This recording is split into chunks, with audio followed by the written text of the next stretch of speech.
Hello and welcome to my channel if you're new here, and welcome back if you've been here before. In this video I'm going to be doing a review on the book The Anti-Mary Exposed, Rescuing the Culture from Toxic Femininity by Carrie Gress. And I have to say it's a fantastic book, and there's actually a group of us on YouTube who are doing reviews, and I'm going to be doing my review on Chapter 2 specifically, so please stick around to watch the rest of this video and hear about Chapter 2 in this book and just how wonderful this book is in general.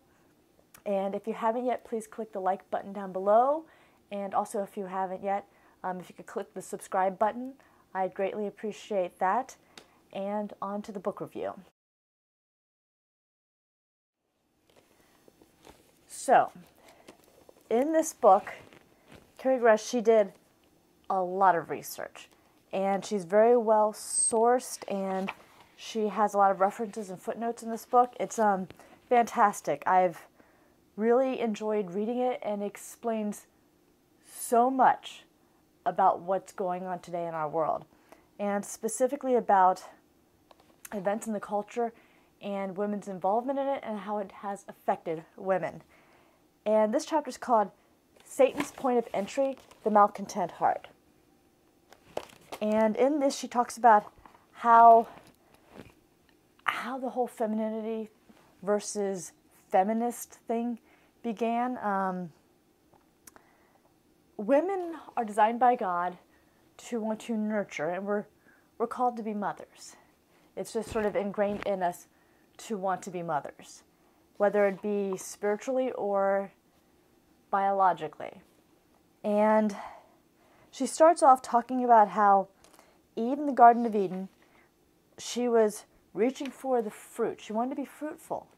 She just went about it a very wrong way, and that's sort of part of what sets everything in motion. And she goes on to point out early in the chapter about how men and women living together in a state of grace are an icon of God, made in His image and likeness and building each other up. But the opposite of that is also true, that when a man and woman outside of the state of grace are living together, it can quickly become an icon of Satan and a toxic relationship, where basically the relationship portrays Satan's vices, envy and pride, and the couples mutually tearing each other apart and themselves, because nothing fruitful can come from sin. She goes on to talk about how there are vices of women and weaknesses, and anytime a man would point those out, he'd be attacked and called sexist. But if a woman does, she is considered ignorant and doing victim blaming. And it doesn't, as she points out, serve a woman well to ignore her faults and her failings, especially if she doesn't recognize them. Sometimes they do need to be addressed and pointed out to her, because it's not helping her to improve if she is somehow not aware of them. But deep inside every woman's heart is the desire to want more. And the one thing that a woman can want more of the most, and sometimes not even realize it, is God and His will. And that's where the reality of motherhood is just sort of hardwired into a woman's soul. Women are made and built and designed to be mothers, whether or not they realize it. And unfortunately, a lot of women out there don't realize it, and they put all kinds of other things above motherhood. They're trying to stuff things into that hole that is designed for God, and they reject the calling that they have from Him to motherhood. Now, she also acknowledges that women are weaker than men. We just are. We are physically weaker than men. And so when a woman becomes pregnant, and during the process of having children, or when the children are born, a woman is in a much more vulnerable position. She can't do as much. Now, granted, there are women out there that push forward and do a lot of stuff in pregnancy, particularly stuff that I would never even dream of. Doesn't necessarily make it a good thing.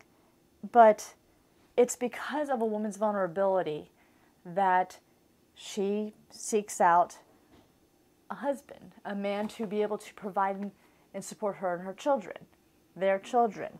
It's just sort of the natural course of events. A woman is going to look for a man that can protect and provide for her. And it's sort of the God-designed plan of how families are supposed to be structured and how things are supposed to be. Women a lot of times are driven by fear, as Carrie puts it. She goes, fear, lack of control, hunger, and loss of status are all motivating factors for a woman to want more, to protect herself and her children. But in striving to want more and to protect herself, she can also end up using her vices instead of her virtues.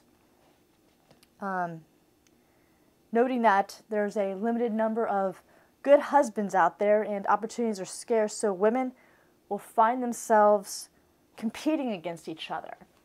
And it was at this point in the chapter I thought, wow, she really hit the nail on the head. Because women do compete with each other. We may not be blatant and open about it, but you see it all the time. A woman will see another woman as a threat to herself because, oh, well, that woman's prettier than me, or she has this, or she does that. And especially in the pursuit of a husband, a woman will size another woman up and determine, oh, well, is she prettier? Does she dress better? Does she flirt more? Women will size each other up and sort of look at each other in the dynamic of a competition. But the thing is that there's sort of like this unwritten rule that while women compete, they can't be open about it, and being open about it won't be tolerated. So women are sort of driven to kind of be silent about the competition, even though they know it's there. And in the feminist movement, one of the parts of that she pointed out is that you have to keep a status quo. You're not allowed to be different. You're not allowed to reject the feminist ideas. And if you do, there'll be conflict, hidden, but conflict, and it may eventually become open conflict. But mostly it's when the hidden conflict becomes open, there'll be backbiting, backstabbing, manipulation against the person who kind of brought the conflict out into the open. And the other thing besides competition that's to be avoided is nonconformity. So you've got competition, and then you've got nonconformity, which I think I just mentioned a moment ago. So women are either competing against each other, or they're forced to conform into the feminist idea. And if they don't, they'll be attacked. And she made the point about how a lot of women prefer not to work under another woman because females won't help each other in the workforce as far as like elevating each other up and helping them progress forward. And men don't have that problem. They sort of utilize each other's skills and differences and sort of almost use a kind of teamwork mentality because they don't really see the heavy competition between each other that women do. That's also, as she pointed out, what makes polygamous relationships unhealthy and fierce outside of just the basic things that would, is because then the women within the polygamous relationship are constantly competing with each other for affection and for provision and protection for themselves and their kids. They're always in competition with someone. Motivation is that the women, because they have this emptiness in them, they're always wanting more, pushing for more. Nothing's ever really enough for them. And this is motivated even more by magazines and media. I mean, they use it unbelievably so. I remember hearing one person talk about don't judge everything by a person's highlight reel. And that's a lot of what you see on Instagram and Facebook and even on YouTube, a family or a person's highlights reel. So basically, the good stuff, the stuff that, makes everything seem perfect. And then you're like, man, I want that. Not realizing that that's just what they're showing. That's not what's behind the scenes. That's not the hard times or, basically the inconveniences that pop up. But social media and the media in general can make a woman feel like she's missing out and like there's something more she's supposed to be having. And there's a quote by Betty, I think it's Friedan, from The Feminine Mystique. And it goes, "Is this all? The ache without a name." So basically, a woman striving to have it all, thinking that there's like this physical material all to get, and she's not getting it, the pursuit of a career, and trying to stuff things in that hole, that unresolved ache, which could only really be resolved by God, by stuffing God into that hole and growing closer to Him. Another great part that I found, she goes, "This discontent acts as a seed in our soul that, if we feed with jealousy, envy, cunning, gossip, and conniving, only pushes us further away from the one thing that can bring satisfaction. But instead, we women have been encouraged to nurture this. And as a result, discontent happens in the anti-Marian spirit." And she looks at various fairy tales and how they're designed, that there's usually this older woman that's, sort of nasty and wicked and a wench, and the young maiden who she's trying to, just stop at all costs. And typically there's a prince involved, and typically the witch goes down and the maiden and the prince go off and live happily ever after. And it's kind of built off of an envy versus jealousy type of thing. And she makes a good distinction between envy versus jealousy. Envy is when someone sees a person who has a desired object or who's an obstacle to that desired object, and it must be something that's taken away from the person. So it's not like they're just jealous and like, man, that's really awesome, I'd love to have that. They not only want, it's not even so much they want that object anymore, as they just want the destruction of the person who has the object. It says, envy fosters the impulse to destroy others, and unlike other vices, does not have pleasure as its end. Envy's first and foremost role plays out in the relationship radical feminists have come to have with their children. A child's life is a threat, the threat, to the mother's success and happiness. And that's really one of the key things that's pointed out in this book, is that a lot of the feminist movement revolves around abortion, about a woman being able to deny her natural maternal instinct and instead be fruitful and have children, to want to kill the children and see them as an obstacle to everything she's ever wanted. And it's empty, and in the end it just sort of will eat away at you and kill you. The problem is that a lot of our culture is run by these feminists, and if you aren't one of them and don't comply with their ideals, they'll go after you.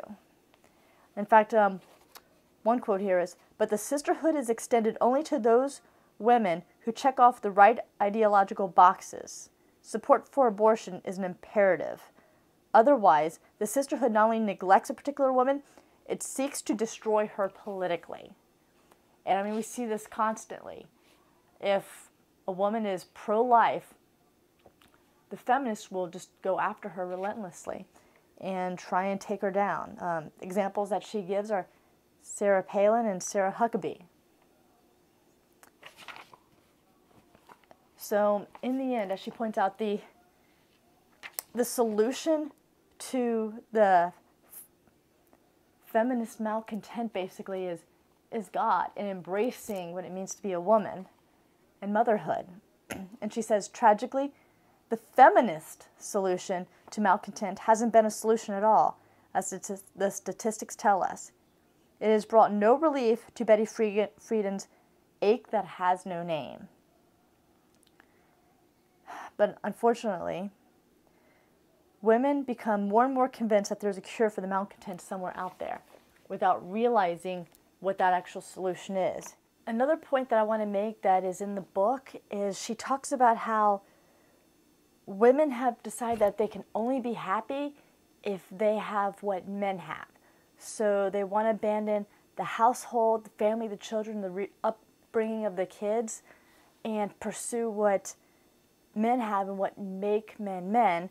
But at the same time, they want to devalue men. So men in general are under attack by feminists with the idea that men are subpar. So while feminists are trying to be more like men and have what men have, at the same time, they're trying to devalue men for who they are. And other things that they've done in the process of this is they look at men as just no longer necessary. In fact, there's one line that she has in here that goes, "Women no longer embrace the goodness that men have to offer society, but view it as an evil that must be eliminated." And so they're trying to take the important impulses that men have to protect the family and take responsibility as head of the family, and they're trying to reduce it to something that we're hearing a lot about lately, actually, which is toxic masculinity. So if a man is manly and masculine, women, not women, but feminists have made it look like that's wrong and that men need to be more like women. So while feminists have created this ideal that they need to try to be more like men to have what men have, at the same time they're taking everything that makes a man and they're devaluing it. And they're saying, no, you can't do this. Oh, you're a brute and you're harsh and this is toxic masculinity. And it's the very opposite of that. And she does a really wonderful job of pointing these things out in this book. In the book in general, she continues on with talking about the Lilith spirit and the Jezebel spirit in another chapter, and basically the timeline of destruction that has been caused by feminism. And she especially highlights how at the core of it, their core cause is abortion, the rejection of being a mother and having a family and taking care of kids. And how they really just need to admit that they're wrong. But the thing is that would take out a good chunk of their argument of what they're doing and why. However, the book doesn't leave us abandoned, because as she talks about the various problems that feminism has caused, she also has the solution in there. And how to see where the weaknesses are and how to be more like Mary, which is crucial.